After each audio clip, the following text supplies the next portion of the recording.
this is the show that I wish I could have been at. At the Abbey Pub in 2003. Oh, man. I was, 11 years old, but like that would have been cool as hell. Oh, some of this is on YouTube. Main set close with Road to Joy, and then close the whole thing with First Day of My Life. Man.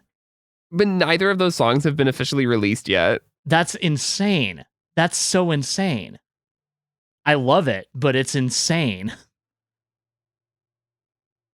This entire show is on YouTube. Holy shit. Okay, well, I know what I'm doing later.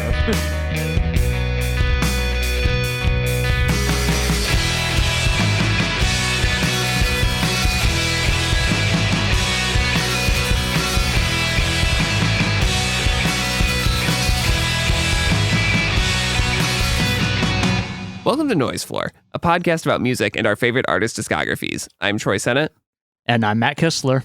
And today we are talking about the, as of yet, latest Bright Eyes album, 5 Dice All Threes.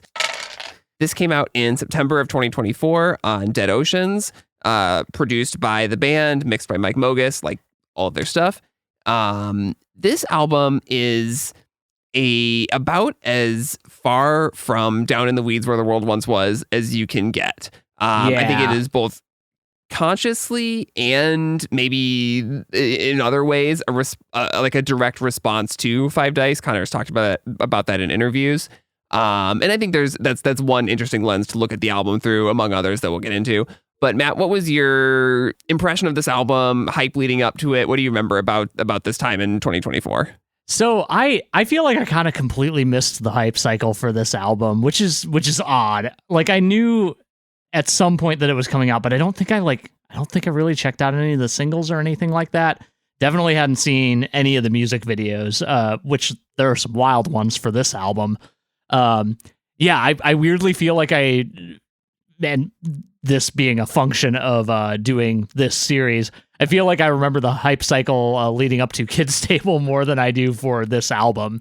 But I did listen to it around when it came out, and it didn't leave a massive impression on me.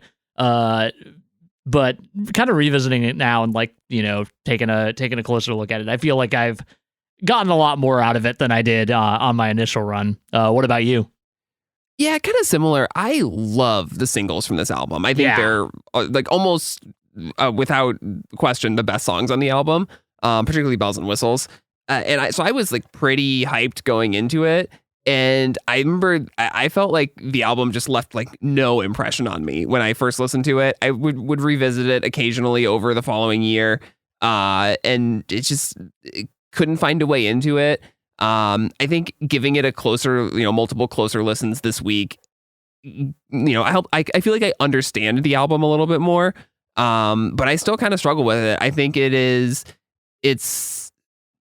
there's like a conscious effort in this album, I think, to make a more relaxed, raw kind of like band playing in a garage together Bright Eyes album. Yeah. And they're stripping back a lot of the orchestration and the Mike Mogis and Nate Walcott elements of Bright Eyes in a way. And I have a lot to say about that and about kind of the fan response to that and everything. But like, it does make for a looser, more raw album that a lot of writers have described this album as fun. I don't know that that's the adjective I would use. Musically, there's stuff that I can see that with, but just kind of looking at the whole picture, no, I don't agree with that at all. Yeah, I mean, it's like jangly and upbeat and bouncy, and like it does sound like a record that they probably had fun like playing together in the room. But thematically, I don't think it's a very fun album at all. I think it's quite bleak. Yeah, like many Bright Eyes records. But like as I'm listening to this, I'm just like, it reminds me a lot of like very early Bright Eyes in a way. It just in its looseness and rawness. But occasionally I find myself wondering like how much Nate and Mike were really adding to these songs. And like, the stuff they do is there's pedal steel, there's some of the orchestration stuff, there's some horns, but like they feel kind of tacked on in a way, as opposed to how essential they were to Down in the Weeds. And part of me is like, I want him to pull back more and just make this a Desperacidos record. You know what I mean? Like, make it just a full on kind of like straight, like make it a punk record. That would have been cool too, honestly. Yeah, I mean, it's just like one way that I think this album could have more of an impact. It feels like there's a lot of half measures on the album.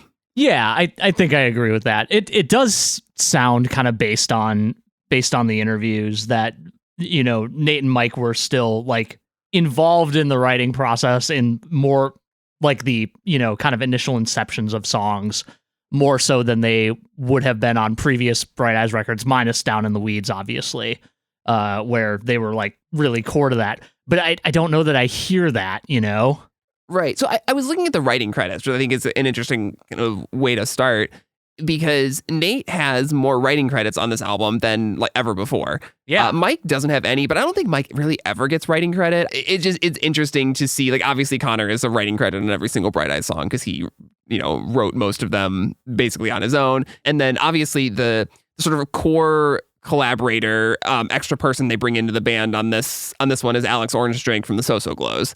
Yeah. Are you a So-So Glows fan? Do you know them at all? I know them vaguely. I should have gone back and listened to them, kind of given how core to this album Alex is. But I do like that band. It kind of to your point of that they maybe could have gone all in on this being a punk record. I'm kind of surprised they didn't, given that. Yeah. I mean, well, so the So-So Glows album that I listened to this week was Blowout, which is also the one that Connor cites as like one of the great American punk records ever. That album rules. I mean, he's right about it. It's awesome. I don't know that I would put them as like America's answer to The Clash, which is how Connor described them in an interview. But like they're in that realm. They're really, really good. But so I guess the kind of genesis of Five Dice of this album was that when Alex was visiting Connor in Los Angeles, he was just like, Alex was like, well, you don't seem like you do anything. Let's write some songs. And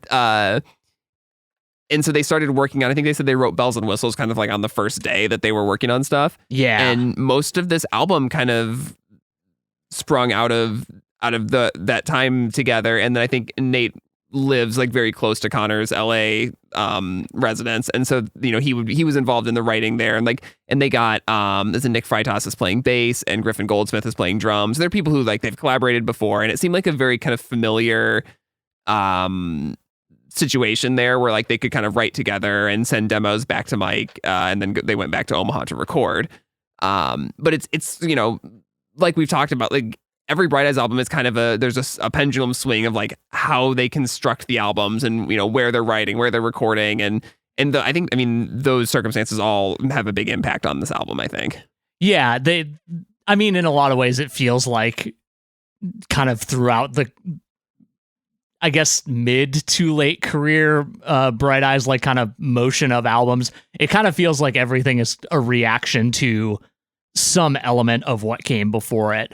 Totally. Yeah, and this specifically like is a significantly more stripped back record, whereas Down in the Weeds was just blown out in almost every way you could possibly imagine, given the configuration of the band. Yeah, and I think that there was a bit of a negative fan reaction to the singles when they came out. One of the Fader interview is actually kind of fascinating because I don't remember who wrote that piece. I should have written it down, but the interviewer seemed, I think they must have known Connor pretty well and seemed like not hesitant at all to like read specific fan comments and stuff, which was kind of interesting to see his reaction to that. But like people were saying, or there's like Reddit comments or whatever, forum threads that are like that talk about this album being, or the singles at least when they came out, being like a regression sound wise, about feeling like Alex Orange Drink was sort of taking over the band in the process. Do you get a sense of any of that from the album, or what do you think of this in terms, like, does it feel like there's too much of a different thing or outside influence going on this album?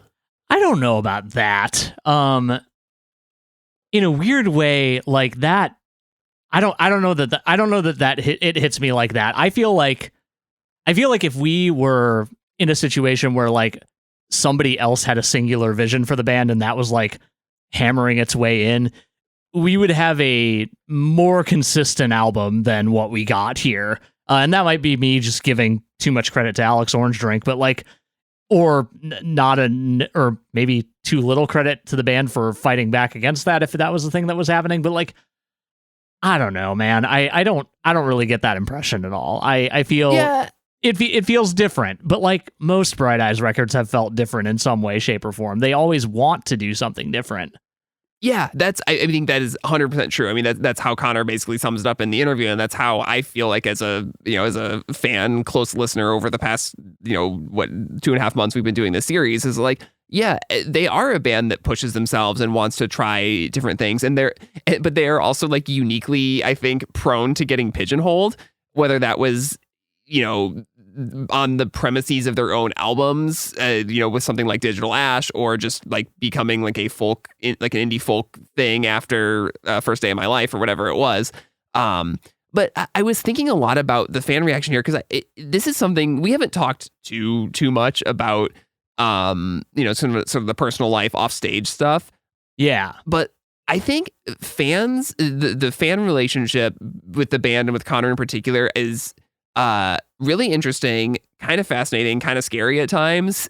People get very like parasocial with him, and I think they get very protective and defensive of him. And I get this impression that it's part of it is that the band has been kind of like a sort of a pretty closed off circle for most of their time. Like they don't work with outside producers. They don't, they have collaborators and like friends that plan a lot of their stuff, but that circle doesn't really expand that often. And I think that when that circle does expand and when that coincides with a change in sound or trying to make something that feels a little bit like an older record or whatever it is, and it's also that it's a band that doesn't release albums that often, right? That like people are quick to place the blame, and I think there's also an element of like, Connor has been publicly in rough places, around the release of this album and the years leading up to it. And so I think there is this sense of protectiveness of like, we want this guy to make great music, and because we love it as fans, but like that can pretty quickly lead into a like trying to find someone to blame if you don't like the songs, which is like not really a healthy way to go about it. I think that's totally fair, and like I don't want to kids these days anybody, because we've talked about plenty of bands that have, let's say, toxic fan bases, maybe a little bit, maybe not toxic, just very deep parasocial relationships with the band. And I think in a weird way, Bright Eyes might be one of the loosest in terms of that up until like, it feels like fairly recently. And maybe like this record in particular, like the not backlash, but the general public opinion, amongst outside folks, amongst fans, might just the fact that my attention is on it might be inflating that. I don't really know, because I don't remember how people felt about the People's Key, because that was a wild departure for them back in the day. Oh, it was hated. yeah, I figured. But yeah, I don't know. I feel like I see, and a lot of this is an advent of like the internet becoming the main place that people interact with things, especially over the last 5 years. I feel like I see a lot more of it than I have in the past. Yeah, that makes sense. But I mean, all this is basically to say that like, this album is a departure. It is more direct and more, I don't know what the best, in the various interviews talk about it being like a response to the weirder, longer, stranger Bright Eyes records. And it's just kind of more direct, looser. Connor describes it as pop songs, maybe a bit of a stretch at times, but a little bit. Yeah.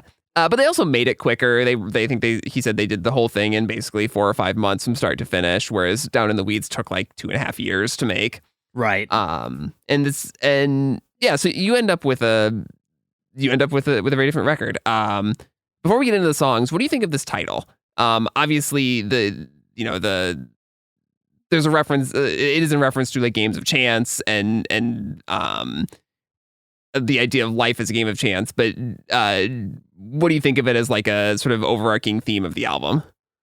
I mean, I get the impression that the big theme of the album that isn't like sonic to me is kind of, and this has been a theme of Bright Eyes stuff before, but just your relationship with aging. And there are a couple of places on this record where Connor like explicitly like kind of puts it out there like, I cannot believe that I'm still alive, like full stop, for one reason or another. And I get the impression that that's kind of part of where the overarching title comes from. In a lot of ways, I feel like this record requires you to have a decent amount of buy-in to the core conceit of the game that the title comes from. Specifically, like on All Threes, where they just repeat the phrase "all threes" a whole bunch. Or just the idea that that games of chance can be rigged, I think is a big part of it. Also true. And that's like a way of looking at, if you look at life as a game of chance and you feel like you've gotten more chances than you should have, or your dice have come up all threes more often than they should have, then you start to wonder, you start to reckon with your place in the world, basically. And I feel like that's pretty pervasive throughout the album, and honestly, even the B-sides in a lot of ways. Right. And I guess there's two things. Like, for one, this also reminded me of the famous Einstein quote that God does not play dice. This idea that, Einstein was a total determinist who rejected any aspect of chance in the world. And so that feels like it's something that's kind of at play here. But the other thing that I was kind of thinking about was like, fate and destiny are very well-worn common themes in Bright Eyes records. I mean, talk especially on Digital Ash. And do you think this album has a different view of destiny than past Bright Eyes records, or do you think it's all kind of a piece? I feel like in a way it's of a piece, but it feels like the kind of relationship to it has, I guess, evolved is the best way I can put it, I think. I don't know. What do you think? I kind of think the same thing. Like, this album seems to entertain the idea of chance more than other, than Connor's other writing, where it feels like destiny was kind of determinism, fate, whatever, was kind of a given. Whereas this one is like, it is more trying to engage with the idea of like, well, if it was, because it feels like I have been, shouldn't have survived and am still here, or whatever it is, that like, even if life is a game of chance, something is tipping the scales or loading the dice. Yeah. I mean, not to say that it's like a deity or whatever, because I think that is something that Connor as a person would outright reject, but just that like, that this is more deterministic than we tend to give it credit for. I mean, yeah, I think a thing that, these songs kind of put out there is that, the circumstances under which you live in general, like your background leading up to whatever choices you make, like, is going to affect the outcome of whatever you get yourself into to some degree or another. Like, being in 2025 as opposed to like early 2020 or the late 2010s, like I like to think that a lot of people are kind of thinking about privilege a lot more, and other like life circumstances that can kind of lead to you might say getting lucky more in life, than somebody given different circumstances than you. Yeah. And that definitely comes up multiple times on this album. Totally. Yeah. But let's get into the songs. Let's roll some dice. Yeah. This album starts off with a classic Bright Eyes intro called 5 Dice, which is ominous synths, people talking, playing a dice game. There's some attempt made to explain the rules of 5 Dice, but my sense of it is mostly just that you try to roll as many 3s as you can. Yep, that sounds like the most of the thing. Yeah, and there's some distorted opera. I don't know. This is it's a thing Bright Eyes does on every record. It's setting the stage, the scene in a way. I don't think it's as effective as some of their other ones.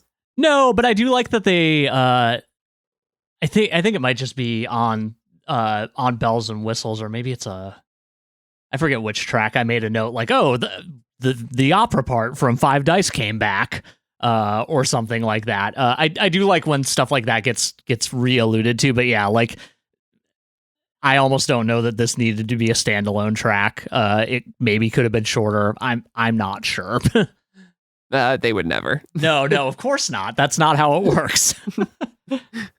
But yeah, then the album proper starts with Bells and Whistles, which is like this was the first single. It's like a shaggy, dense folk rock song. I mean, it's immediately a completely different from the sort of pristine orchestrated soundscapes of Down in the Weeds.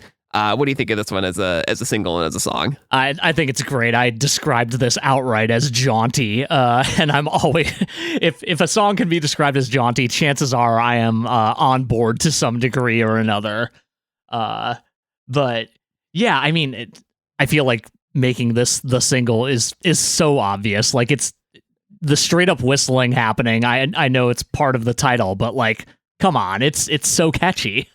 It almost gives it a like Beach Boys feel. Yeah. And you know, you talk about like Jeff Rosenstock as like a punk Beach Boys or whatever, but this is in that same realm, I think. I mean, the melody almost is like evokes God Only Knows a little bit. Yeah, I definitely agree with that. Yeah, that's I that hadn't really occurred to me, but that makes so much sense now that you said it out loud. Yeah, I mean, and it's a song kind of overall just about like influence and power and how like the whims of powerful people who just want cheap thrills can have a profound effect on everyone. Which then is sort of tied to this idea that like, how do you get rich and powerful? Is it just because you know, did you actually earn it? Did you roll your dice? You know, did your dice just land in the right way? And I think that's just kind of all over the song, along with a ton of sort of walking around New York references, which I don't think we've really had in a Bright Eyes song since like I'm Wide Awake. Yeah, no, this is pretty New York heavy, including I guess there's some down in the Weeds has some, but sure, yeah, but that's more. There's more LA on that one, I think, than which makes sense given that it was at least partially recorded there. But the line "you shouldn't place bets on the New York Mets" is maybe an all timer, honestly. Yeah, I mean, I'm always gonna love stuff like this, but I love the bit in the end when it's the secondhand amps and beat up crash. The band sounds like an animal, and then they really start playing with like an extra level of fire there. Yeah, just everybody like who wasn't already playing joins back in, and everybody who already was playing gets louder. Yeah, it's great. Yeah, you know, there's references to playing God in this. There's references to "I was cruel like a president." It's the literal first line of the album. That is a straight up all timer as far as first Bright Eyes lines go, I think. Yeah, and it's, I mean, another album that I think has this. It is not as sort of directly political as some Bright Eyes stuff, but like the ideas that it's dealing with, especially when you get to like who gets power and why, are obviously very political ideas, and those kind of recur throughout the album. Definitely, yeah, and like, you know, as with many things we've discussed on this podcast before, like we end up a lot in the kind of intersection of the personal and the political, and how those two are, in fact, often the same. Right. Did you watch the music video for this song? I did. This is the one where, sorry, I kind of watched these all in a row, and I mostly just got the vibe. This is the one where they're all coming out of the photo booth. Yeah. This one's fun. I like it a lot. Yeah, it's a cool little, you know, performance video with a neat little hook, I guess. I think they like recruited fans to be kind of the ones walking out of the photo booth and seeing the performance and stuff. So that's pretty fun. It's great that Connor goes on stage just before he is supposed to sing, but an acoustic guitar has already been playing most of the time. Yeah. The magic of music videos. It's great. Next up is El Capitan, which is kind of another hard-charging folk rocker. This was described as a sister song to Real Feel 105, which comes later in the album. That they're kind of two, you know, the same side or two different sides of the same relationship. There's a couple different readings of this song, I think. But what do you think of this one? I enjoy this one. I did refer to it as rollicking. So you know that we're in our music criticism mode right now. Yeah, I didn't get a chance to listen to this and Real Feel 105 back to back, but I do kind of get the impression that they are two sides of the same coin, if you will. I mean, it's a bummer of a song, obviously. It really is. I wrote down that the first like quote unquote chorus like really feels like a literal separation. They'll auction you at Christie's. You're gonna watch, or you're gonna fetch a handsome price. It is whether it's like an age gap relationship or whether it's I guess we could just straight up say, like, people speculate that the song is either about Phoebe Bridgers or that the song is about David Berman of the Silver Jews. And, that in one reading of it, it's, from Phoebe's perspective, about Connor. And then the other one is Connor, like, looking at someone that he looked up to and maybe had some kind of falling out with David Berman. Either way is kind of an interesting reading, and either way it's about it's like a bitter end to a relationship. I don't pretend to know for sure if either of those are the correct interpretation or whatever, but I think like the feeling is there either way, and I think it's in usual Conor Oberst fashion, like through all these images, particularly the Christie's line and a couple others, like it ends up being a pretty visceral song. Yeah, definitely. And I'm sure the vagueness is incredibly intentional. Like, just before we hit that bit, we get that line, I thought we were twins and lovers, we shared one mind. Using twins and lovers language specifically, like, that's weird. But like also makes you go, I kind of, is this a romantic relationship? Is it like strictly a like we are the same type thing? Do we mean lovers platonically? Usually you don't use the word lover in that sense, but maybe, who can say? It's Conor Oberst.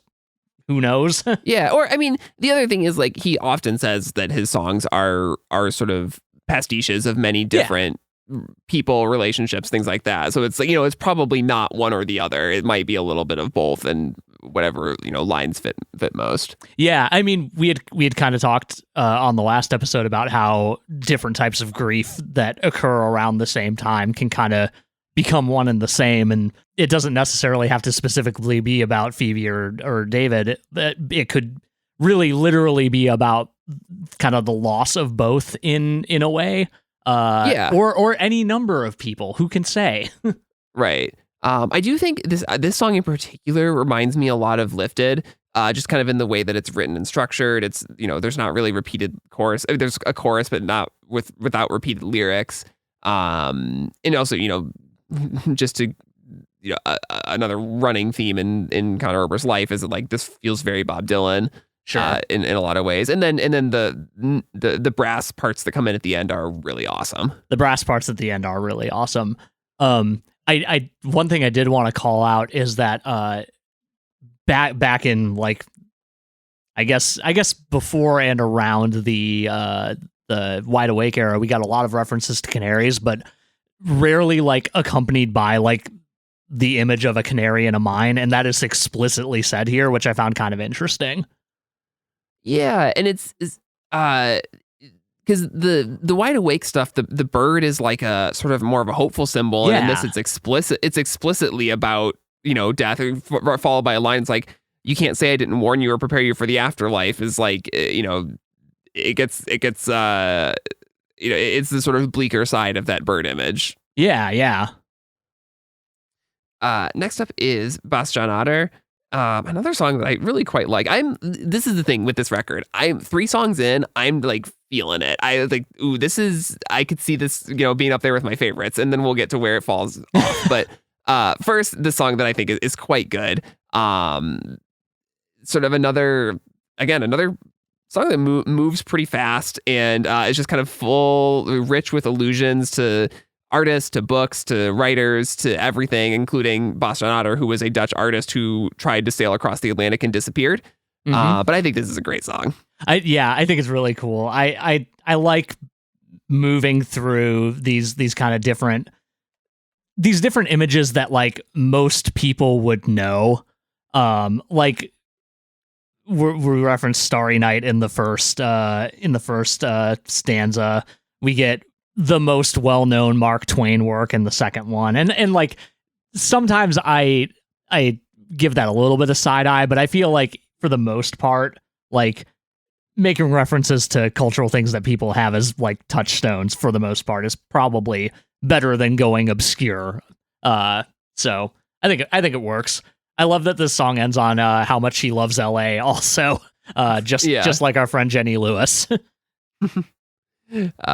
Yeah, and I mean, this is the song you sort of referenced the song earlier with the never thought I'd see 45. How is it that I'm still alive? Yeah.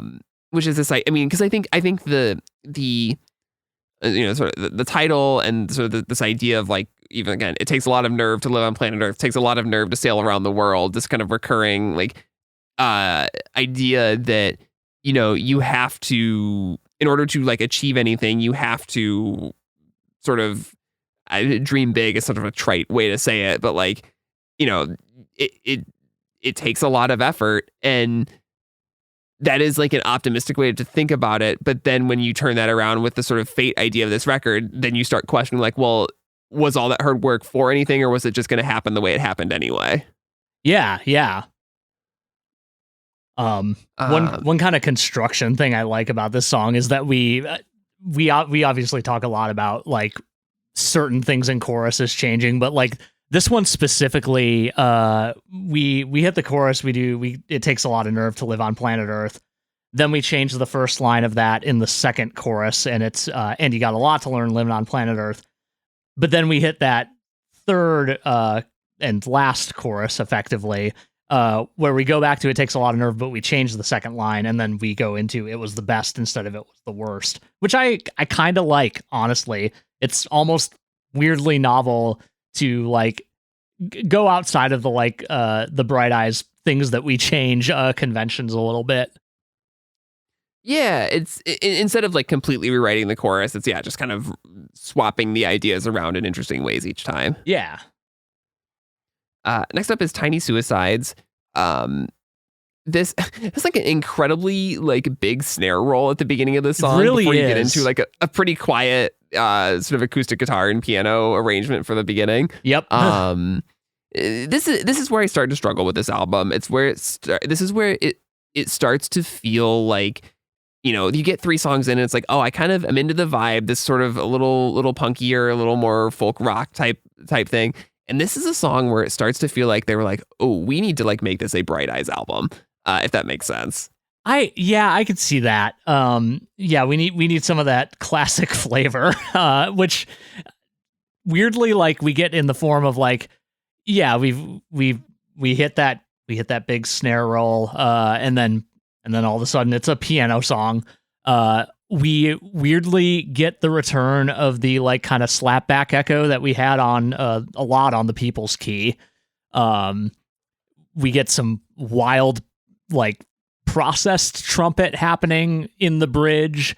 There's some like there's a lot of like components of other Bright Eyes stuff on this song, and like it does feel maybe like a little bit like they went, oh yeah, we should probably do something like that, but try to keep it interesting for ourselves. Yeah, you know, I think calling back to People's Key here is totally fitting because the song has the line, "The futurist abyss is on the rise," which, you know, is an idea very similar to what they were playing with on Machine Spiritual and a couple of other songs in the People's Key era. Yeah. That it's, you know, whether it's specifically about AI or just in general about, you know, the sort of unending forward march of technology and what that does to people and to tradition. Yeah. Sorry. Go ahead. Oh, I was just saying, do you think the end of this song, or just kind of this idea, someday we will all die, why give in to these tiny suicides? Do you take that as sort of a positive thing about resilience or something kind of more negative about inevitability of death and, I don't know, fatalism? I take it a little more positively. And like that, I know that's rare in the Bright Eyes catalog, but it feels here that like it really feels like it is framing it as a like it's going to happen. So like why make your life worse as a result? Right. Don't invite it any sooner. Yeah, exactly.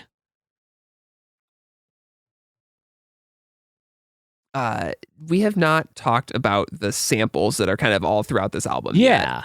So most of these are quotes from the Frank Sinatra movie Suddenly, among some other older movies.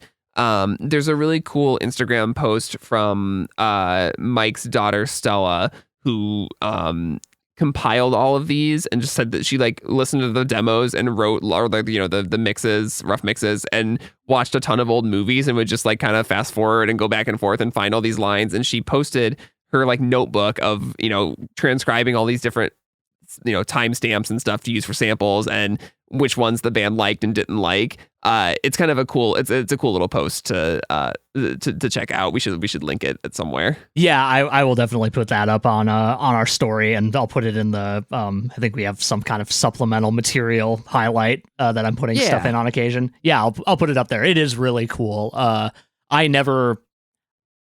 almost never think about like how much work probably went into getting samples, and especially like usually like on an album there's like a couple or they all like kind of come from the same source material. This is like littered with them, and I don't really think about how much work, unless you are just already really familiar with what you're sampling, like how much work has to go into like sourcing that stuff. Right. It's one thing to like know a line that you want, and it's another to be like, which I think she talks about in this post, is like Connor gave her the direction of like, I kind of want something Western or whatever. And it was pretty vague. Yeah, incredibly vague, I would argue. Yeah. But I think I wanted to call it out around this song in particular, just because I really like the sample that they use in the bridge where it's, do you have any feelings at all? No, they were taken out of me by experts. If I had any feelings left at all, they'd just be for me. Which I think is a really great line. Yeah. And feels like an interesting commentary on some of the ideas that Connor is playing with in writing this album. Yeah, that makes sense. I do like that quite a bit. After that, you get All Threes, the sort of second half of the title track, taken together with the intro. This song features Cat Power, is kind of another slower piano-driven song. I find this song interminable. I do not like this song at all, with one minor exception. Okay, go on. I would love to hear more. I honestly just think it's really boring. The only thing that I think is interesting about this song is the Elon Musk line. that one is a real wild pull. I think Jesus died in a cage fight right before it is pretty good too. Yeah. I don't have a lot that I, want to point out in this song. That hand clap snare is absolutely nuts. Like, why did the drums sound this way? That I'd say that about another song too. But I don't know. Like, I like Cat Power. She is very great on this song, obviously. I do find it really interesting that like on both this and the song that features Matt Berninger, we get this kind of like this thing that often happens in maybe other genres that aren't whatever Bright Eyes is, where you get these like collaborative vocals, you kind of weave out of them, and like one person goes off and then another person joins back in. It obviously happens a lot on the Boy Genius record, which like clearly has influence on this era of Bright Eyes in some ways. Yeah. But and who wouldn't be inspired by that? Obviously, we talked a lot about it. But yeah, I don't know. Like, yeah, I do agree with you for sure that that Elon Musk line is the highlight of the song, though. Yeah, I mean, are they supposed to be like betting, like in a wager, an argument? Is it just like a reference to the anger that like fate has given such a horrible man so much power and wealth? Like, I guess it's just that, but I don't know if you think there's like any kind of anything deeper to it, or what it's saying about sort of power and its distribution. I mean, I think that's kind of the whole thing. Like that's why we land on this outro that is literally just the two of them repeating all threes over and over and over again for a pretty long time. Implying that like, implying that, the person in question is just repetitiously always hitting all threes due to whatever reason, the reason being that they're rich as fuck and always have been in Elon Musk's case. But yeah, well, because it's both like when you're rich, you can load the dice and or your dice were loaded already to get you rich and powerful. Like it's both things. Yeah, it's definitely both things, especially from the exploitation standpoint of it all. Yeah, but I really like the lyric right before the all threes outro where it's like you were beautiful before and then you weren't. Because like that stuff your luck can just change and sometimes there's no reason. It's just like the way the dice land. Yeah, exactly. After that is Rainbow Overpass, where the album gets kind of fast and jaunty again. This is kind of the biggest Alex Orange Drink feature on the album. He's got the writing credit and it's actually, is singing on this one. They describe it as, I think Alex Orange Drink specifically describes it as a song about going through something scary and dark and refusing to let it kill you. But it is also kind of a song about technology dragging you down. A little bit, yeah.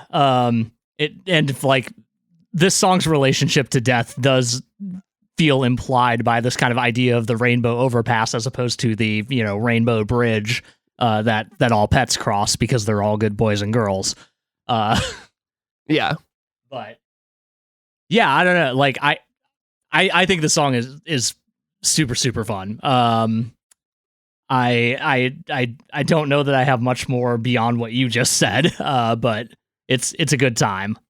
Yeah, there's a moment in the song, which this again, a thing that they have done before and will do again on this album, where like it feels like everything is just about to fall apart in the middle of the second verse, and then it gets back on track. Yes, and whether that was just like a messy take they liked, or if that's some intentional sort of diegetic music, arrangement there. Either way, it's very effective. Yeah, I could absolutely see it going either way, or being something that they stumbled across early on and had to like memorize the form of, because they could absolutely pull that off too. Yeah, and so this was a single. I think it is very representative of the like pitch for the album, if that makes sense. I think of like this is a raw Bright Eyes record. And certain obviously like all threes is like a total contrast to this because that's a very arranged sort of meditative song, which really doesn't. It is quite a contrast. But this is a good single, I think, if you're trying to sell the idea of a Bright Eyes, not punk record, but a more folk rock thing. Yeah, I think that's valid. After that is Hate. This is another one that I really struggle with. It's kind of a classic Conor Oberst list song. I hate all these different things. Which is largely about organized religion, but then it gets into this sort of idea of his own feelings about himself as a successful person. Yeah, I wrote right up top because I did my notes after a couple of like just cursory listens, and my impression of this song was already, this is either the ultimate list song or the worst list song, and I'm not sure if it's not both at the same time. Yeah, I don't know. Like, I have a little bit of love for this song. It does feel a little bit like it's really trying to just push buttons a lot of the time. Like right out the gate. Like, I hate the Puritans. Sure.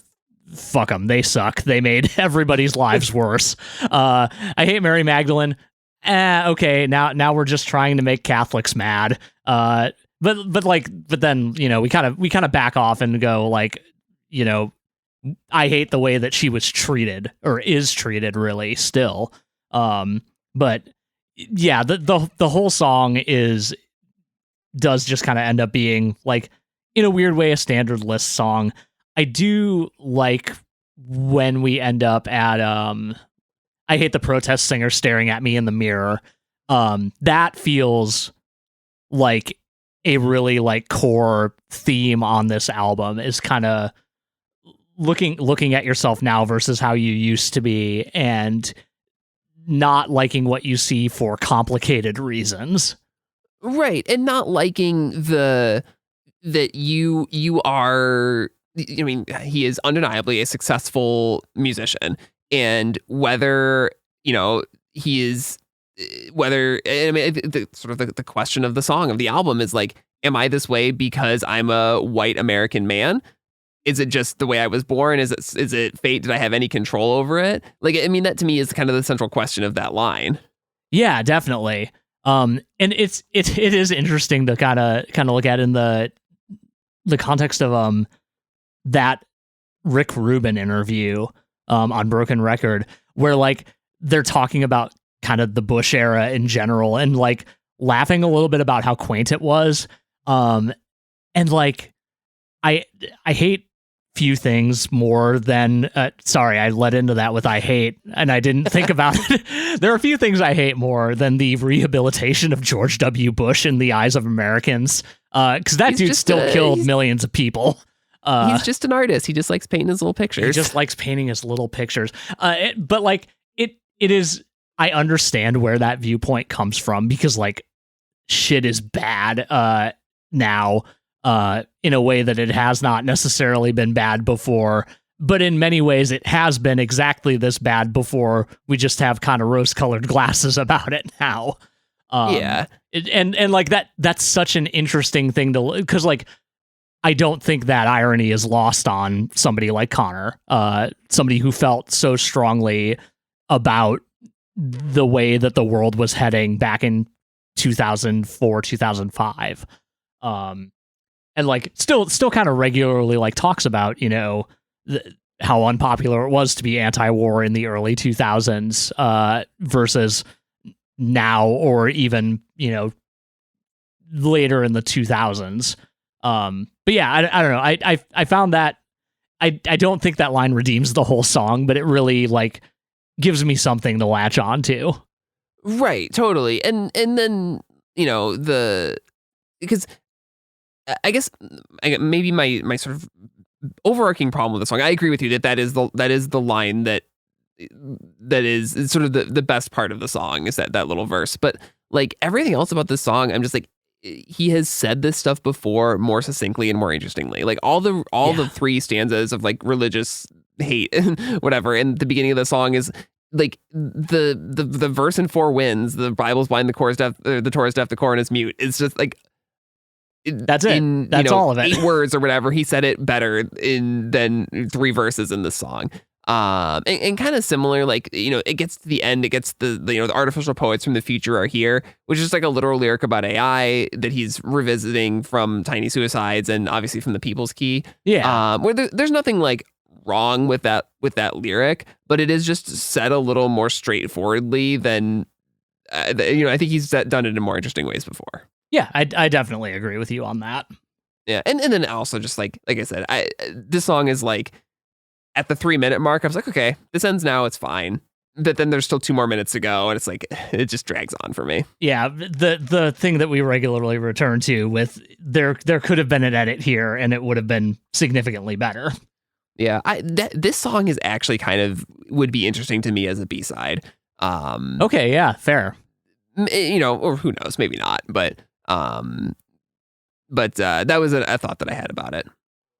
Yeah, I think that's valid. Yeah. Next up is Real Feel 105. Again, kicks back into gear again. Like this album never derails for more than one song at a time for me. Yeah, I think that checks out. We swing back at any given moment for the most part. Yeah, and so this is the one that was described as a sister song to El Capitan. It's this is the one that feels to me on this album like the best middle ground between something like Rainbow Overpass and what they were doing on Down in the Weeds, because it's in 6/8. It feels pretty grandiose, even though it is about it's pretty specifically about like a single relationship, I think. Yeah, definitely. And like it feels like it has a lot of that, like it feels like it has that classic Bright Eyes flavor without feeling like it's there to fulfill the job of being a Bright Eyes song, if that makes sense. Yeah, it comes naturally in this song. Yeah, and maybe it's because of there is something like classical about, you know, when I say classical, I'm talking about like classic film, like The Wizard of Oz is referenced in this, and that ties into this, I think, Nate's sort of penchant for like classic films, 40s style film scores, which is something I kind of hear all over the arrangement on this song. Yeah, definitely. My favorite bit of the song is the second stanza. You came along, wanted help with a song, want to peek through the curtains to see how it's done. We're all make believe gods like the Wizard of Oz. This That's idea so good. of of songwriters as as spinning these kind of like mythologies about themselves, because like you have to in a way project this, it is kind of magic where the songs come from or whatever, but then in reality it's just like it's just like plugging away at writing. Like it's not magic. It takes a lot of practice and a lot of failure. Yeah. And even I think a lot about like explaining what I do to someone else. And like 9 times out of 10, I come up with, that's just kind of the way I do it. I'm not sure if it's right. Like there's this weird feeling of like, well, no, I'm just trying my best here, as opposed to, yeah, I've got it figured out, which I'm sure is the case for a lot of people. Yeah. The song once again does the kind of, it almost crashes and burns in the bridge and then it gets back together on the you don't have to explain, no, nothing has changed part. Yeah, that part where like it gets real cacophonous and then everything just kind of drops out except for like a couple of instruments. Yeah. Yeah. And it builds into this, like, dry lightning strikes, there's no one to blame because all that we are will always remain. It is another sort of idea about like there is no one to blame because it was all just fate. It was how the dice rolled. You don't really have any control over the way that, there was a lyric on the last album too that was like you just packed, it's on Stairwell Song. Yeah, it's like one day you just packed your things and walked away. And there was nothing, it could never explain it. Yeah. Anything else about this song? I don't think so. The possibly boy genius intertextuality with some of the lyrics. Yeah, well, yeah. There's boy howdy, there's way more of that where when we get a little further down the line here. Yeah, not on this album necessarily, but in the B-sides for sure. Yeah. All right, then onto Spun Out. A song that's sort of built around this really neat little Nate Walcott piano bit. I assume it's Nate playing that. I would figure. Yeah. Although it is also a song about falling off the wagon, I think, and the suicidal ideation is kind of the central sort of 2 running themes in this song. Yeah, definitely. Yeah. There's and like the glimmer of hope that you get on this song is through the form of those lines. I'll make a wish I'm a kid with cancer. Like that's not the positivity that we crave. Right. Yeah. I don't know that this song really goes anywhere. This is another one that I feel like is sort of a 3/4 of an idea. Yeah, I think I'm with you on that one. I do like the little production bit on the word interchangeable at the end, where is it Mike's who starts singing that for a bit of it, and it's like every syllable of that word is like a different effect or a different voice. Yeah. I think that's neat. I like the other thing I like on this song production wise is the all the house lights and strobe lights went dark and then like things just kind of fizzle out, like sound like they're disintegrating almost. Yeah, I think that's neat too. But yeah, that like last, I don't know, I want to say 4th of the song is I think kind of the highlight in a way. I agree. I think even like the melody, the performance around that 21 in a bar, just 16 with a card is where the song sort of snaps into place for me. Yeah. But then it ends 30 seconds later. Like there's not much more to it. More or less. Yeah. Yeah, that's it, again, it feels not fully developed to me. Yeah. I can totally see that. And then we got Train Still Run on Time, which is sort of the most sort of protest song on the album. Yeah. Or at least like a commentary on the state of modern America and this idea that people will justify anything, any sort of creeping fascism as long as it doesn't make their commute harder. Right. Obviously in reference to the idea that, the Mussolini making the trains run on time. Yeah. or a bleak one at best.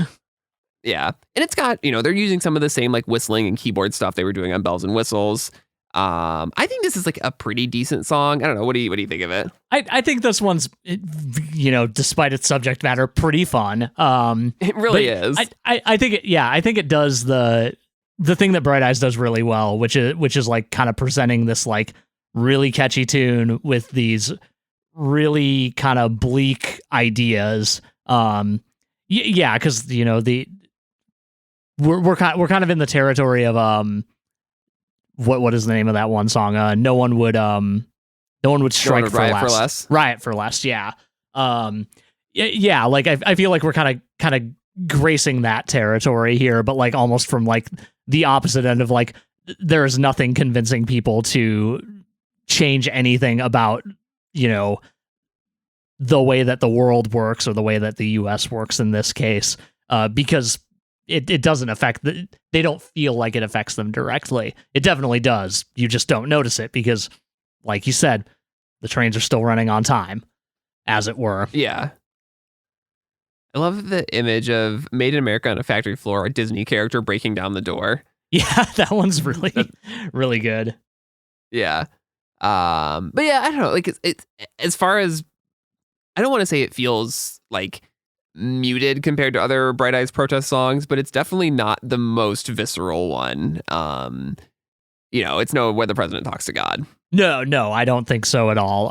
Even I feel like in at least one of the interviews, Connor like kind of went, that song's not that good. And I'm like, no, dude, that song's pretty good, actually. But that's the thing about that song is that it probably is not a very like quote unquote good song. Like it's just in that it is so like bald faced in what it is about. And even its melody is very simple. But like that is what's effective about it. And like, I feel like trying to dial back some of the viscerality of that song is how you get something that is like, this song is, like I said, it's a fine protest song. Like I think the ideas of it are good, but it just feels like sanded down in a way that something like When the President Talks to God or like the middle section of No, Let's Not Shit Ourselves or whatever are so raw, and that's what makes them so good. Yeah, definitely. After that is The Time I Have Left. This is the one that features Matt Berninger from The National. This sounds to me like Nate wrote a National song. A little bit, yeah. Not necessarily complimentary. Yeah, it's interesting. I'll give it that. Yeah, what do you think of this one? I think you're probably a much bigger National fan than I am. Yeah, I mean, I don't know. Like, I feel like I draw parallels on this song to All Threes because of like kind of the way that Connor and Matt trade off vocals. I do definitely agree that like it feels like this song was written with having Matt in mind. I don't know how like what direction that like causal arrow goes, but yeah, well in one of the interviews Connor talked about he and Nate were working on it, and he was like, I just heard Matt's voice in my head on it, and so I just called him and asked him if he would do it. Okay, yeah, that really makes sense given the way the song is. Yep. Yeah, I don't know. Some weird stuff happens on the song though. Mainly like the scratching and resampling that's happening, which was one of Connor's friends from Omaha, whose name is escaping me right now. But like is a turntablist, works with a bunch of hip hop musicians, like was asked to come in and like kind of contribute something to a song or two here. And I guess what he had was like isolated Matt vocals that he like processed, via turntables and effects. And like I think that's interesting. I don't know if it's good. That's exactly what I thought about it too. I sort of give it more of a pass because they brought in a friend to try something interesting that they had never done before on a song. I think I like it more than it's just like Mike Mogus suddenly decided to get into scratching. Right. Yeah, for sure. But no, I agree. It's unique, and it keeps that middle part of the song a little more interesting than it otherwise would be. But I don't come away from the song being like, yeah, that made it essential on the album. I do feel that. I will say, like, it ends on, I don't want to say a strong note, but I feel like the processing of the vocals and that kind of shalalala ending that they do together is, I think that leaves a better impression than the kind of middle part. But yeah, again, it doesn't leave me feeling like, oh yeah, that was one of the best songs on the record. It feels like a song that happened before the last song. Yeah, well, and its position as the penultimate song makes sense because it is. Sure. I mean, there aren't that many lines of lyrics in the song, but kind of the last real line is, "I'd like to ask you the time that I have left," which is just this pure appeal to fate and to destiny, to be like, you know, if it is all determined, tell me how much more time do I have? Yeah, and I think that is the place you need to be at before you can get to what they're doing on Tin Soldier Boy. Yeah, I think that makes a lot of sense. And then, yeah, so Tin Soldier Boy is this kind of rousing closing track. There've been a couple of, kind of quieter, slower, Bright Eyes closing track. I guess not one for you, one for me, but like we talked about Lime Tree as a quieter closer, and even Comet Song kind of is. This one is this is what happened. This feels like a song that you can close like a bar band set with. Yeah, I could totally see that. Yeah, it's got that harmonica. It's got these, like, I don't know, the songs are the verses of these little like vignettes, and then you get this really, I truly like rousing chorus to me. The days are numbered. Hear the countdown. The shouting the 5, 4, 3, 2, 1 thing. I don't know. It's sort of a song really is about perseverance in the fate or in the face of sort of the dice determining your fate, because it is all about, soldier on, lead the convoy through the noise, like, and even this idea of tin soldiers being these are tin soldiers like toys that kids play with, and so they don't really have any, they're sort of moved by the hand of fate or of the child playing with them. Yeah, but the kind of thesis of the song being, but you got to try anyway. Exactly, you really gotta, which is great, and I think that's a very more modern Bright Eyes idea to end an album on. Yeah. I two things to call out in the song, which are in the same, or right next to each other, basically the same verse. Why is he dragging Martin Scorsese in this? How many shitty movies has Scorsese made? I don't think it's that many. I don't think it's that many, and I forget like what. There's like a handful of movies that like could be being referenced by. I mean, it's the probably use of Gangs of New York. Yeah, probably Gangs of New York, which is one that people tend to not like very much, but I just thought that was funny. It was really, I would say, out of pocket to pull that line a little bit. Yeah. I also just, I like, well, so then he gets talking about Frank Sinatra, which ties into all of like the samples that are throughout the album. But yep. I really like the lyric, "Every baby has old blue eyes. I guess they're going to live until they die," which is this kind of funny multi-level reference to this idea that like, that obviously Frank Sinatra has, was called Old Blue Eyes. But also this idea that, or this is like this thing that all babies are born with blue eyes. I guess maybe that's not true, but like, babies tend to have blue eyes, and then their eyes sort of change color. And I just thought that was kind of an interesting bit of lyricism there. Yeah. It's an interesting flow for a verse in general. Like we kind of sail through, very directly connected, but almost like if you took any of these two lines next to each other, the transition between them makes sense. But if you go from first line, Frank Sinatra was the best, last line, I guess they're going to live until they die. Like, how the hell do you get there? But it works. Yeah. Do you get Famous Last Words vibes from this song at all? Not like musically, obviously, but no, definitely not musically. But yeah, I can totally see that. Like, yeah, just kind of the idea of, you know what, it's going to be tough, but we got to do it anyway is very core to this song and that one. Yeah. Yeah, I mean, I think it's a pretty good closer for this album. Yeah.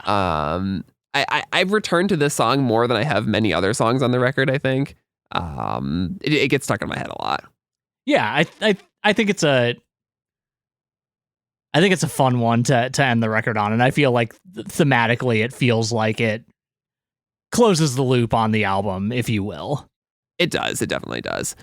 Some scene setting as we get into the B-sides. So right when this album came out, the band did a few like really small sort of secret shows, and Connor basically completely wrecked his voice and had to cancel the main chunk of the tour right around when this album came out. And and so I mean they got back to it. They canceled the Riot Fest show that I was supposed to see, which I was sad about. Yeah. But then, about a year after the album came out, as just like a month or two ago, they released the Kids Table EP, which is a collection of B-sides from the 5 Dice sessions, which were mostly, with one exception, recorded, along with 5 Dice. So I don't know if we want to go through these one by one, or you just want to call out a couple that you liked. I'm cool with either. I think there's a lot to dig into here. I don't want to go too long, obviously, but yeah. But tell me some of your highlights. What are you feeling here? Well, okay, so I guess maybe just overall on this EP, this EP felt to me like a lot of songs that were left off the album because they were too much like down in the weeds. I could see that. Which, I hear that a lot on Cairns, especially. Yes, definitely. And really on Dyslexic Palindrome. Because the latter one especially has a lot more of Nate and Mike's sort of hallmark parts than most of the album has. I think I definitely agree with that. Yeah. I find it so funny that First World Blues was one of the apparently only 2 songs in the Bright Eyes catalog that's ever gotten you can't put that on the album straight up from the label. That's so funny. I mean, I joked on our People Ski episode about like, what if this was just a reggae album? But then like they released this song and like, well, maybe they could have actually done it. I fully believe that they could have, because that song's really good. Yeah, I really like First World Blues, and like the music video is pretty fun.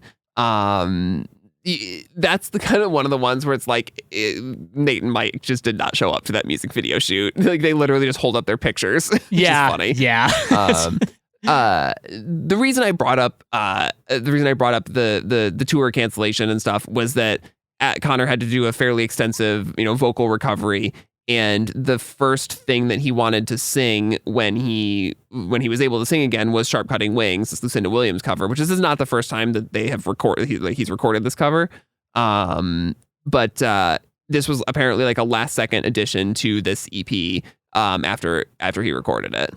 Yeah, that's and I think it makes a very good addition to the EP rather. Yeah. Right before the weird interlude that we don't need to talk about really at all. I mean, it is just a little intro. Yeah. I don't have a ton more to say about these songs. I mean, none of them are bad. In fact, most of them are pretty good. And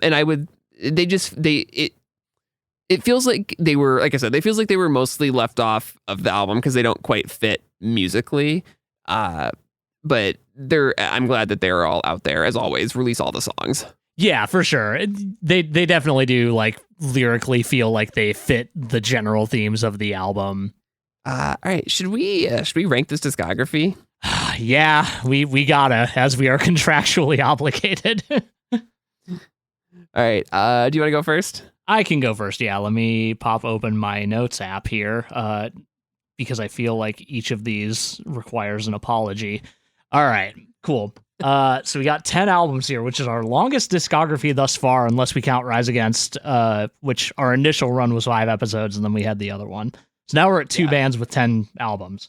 It's gonna be wild when we get to even longer standing bands. But okay, for me, number 10 is a collection of songs written and recorded from 1995 to 1997. Shouldn't be a shock to anybody. number 9 is this one, and I think if I have more time with this album, because like I said, I think I listened to it once last year and then only returned to it for this. I think it could move up in the rankings over time, but we're at the end of the series, so I got to put it somewhere. After that is Letting Off the Happiness, followed by Fevers and Mirrors. That was almost a chronological bottom 4. After that is Down in the Weeds at number 6, The People's Key at number 5, Digital Ash and a Digital Urn at number 4, and then my top 3 are, maybe unsurprisingly based on the way I've talked about them, Cassadaga, Lifted, or The Story Is in the Soil, Keep Your Head to the Ground, or Ear to the Ground, and I'm Wide Awake It's Morning is number 1, which I wouldn't have thought going in, but it really won me over in these last few months. Our rankings are so close. Oh, dang.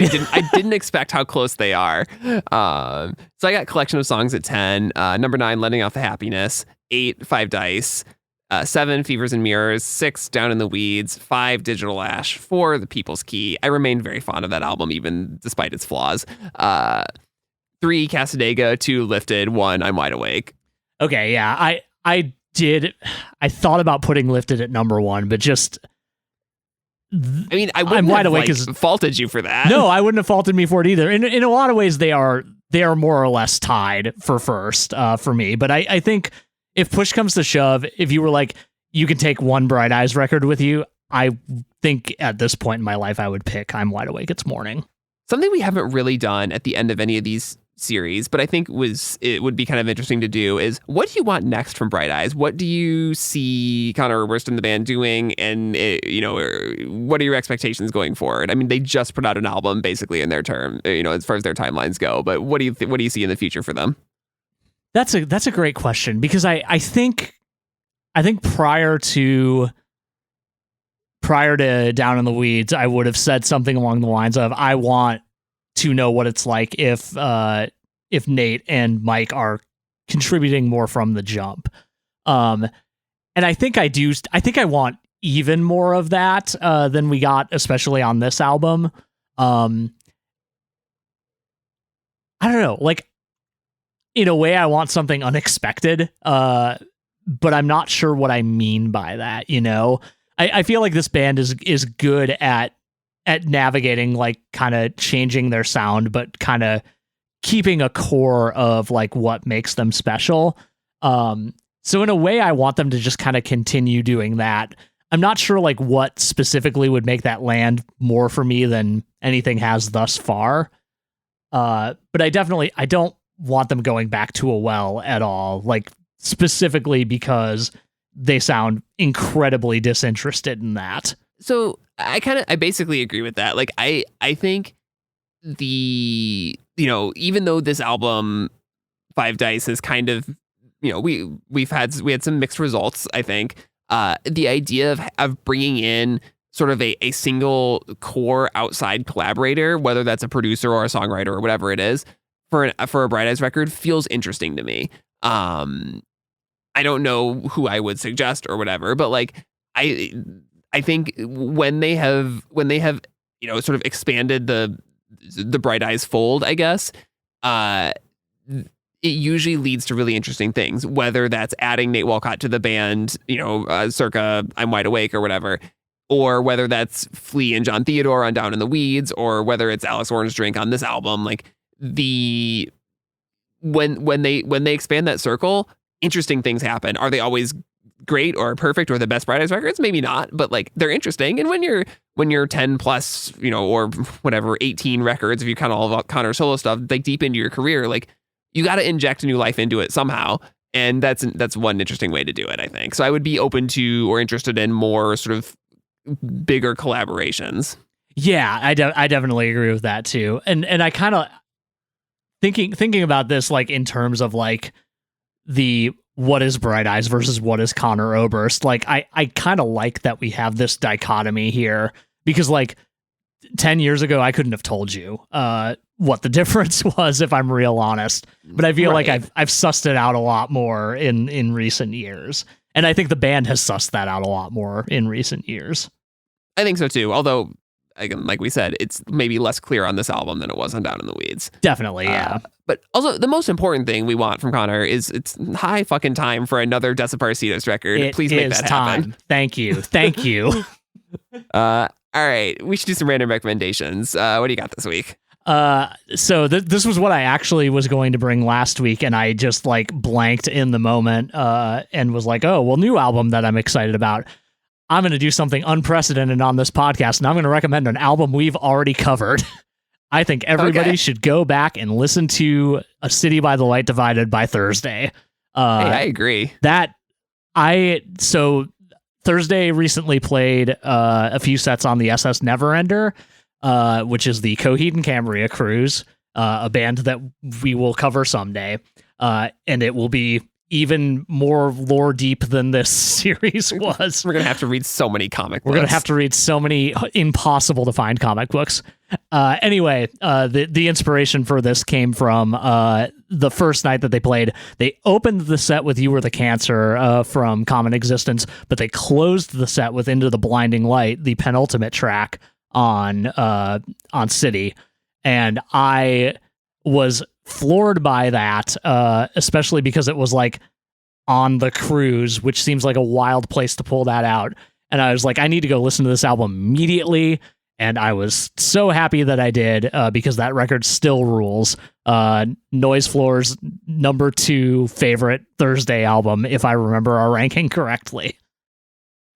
Yeah, I second this. Obviously, it's the darn near perfect album. Mm-hmm. What do you got? It is fall in full force around here in Illinois, and so I'm going to recommend one of the all-time great fall albums, which is The Midnight Organ Fight by Frightened Rabbit. Just the mood, the sound, the tone, the feeling, everything about this album is autumn to me, and I just love putting it on, despite it being one of the saddest records ever made. And obviously the tragic story around the passing of their vocalist. But man, is it a great record. Spin that one if you've never heard it before. I need to revisit. That is a band that I missed in their time, and I regret that sincerely. Saw them at a Lollapalooza from very far away, and it was still pretty magical. Amazing. All right, so we did our rankings like it was the end of our Bright Eyes series, but obviously we have a few sort of Conor Oberst related things coming up on the show. It was really funny listening to this week's Blank Check and hearing them do the exact same thing where they ranked the Coen brothers movies while still having the non-pair, the Joel and Ethan Coen separate movies to cover on the show. But so we're doing something similar. So we obviously ranked all our Bright Eyes records, and then next week we're talking Monsters of Folk. The week after that, we are doing Better Oblivion Community Center, and then we're closing the year with the Bright Eyes Christmas album, because we didn't feel like we should rank that with the rest of the discography, and also we didn't want to have to listen to a Christmas album before Thanksgiving. Yeah, sorry, we love you all, but we're not doing that. Actually, it would have been in like October if we had done it. It would have been the Christmas creep would have been so real it would have hurt. Yeah. So that's what's coming up. In the meantime, please follow us on the internet at noisefloorpodcast.com, noisefloorpod on Instagram. Send us emails at noisefloorpodcast@gmail.com, and tell a friend about the podcast or something. I don't know what people do to promote this stuff. Word of mouth is great. But we love it. Yeah, we love it. We will see you next week. See y'all next week.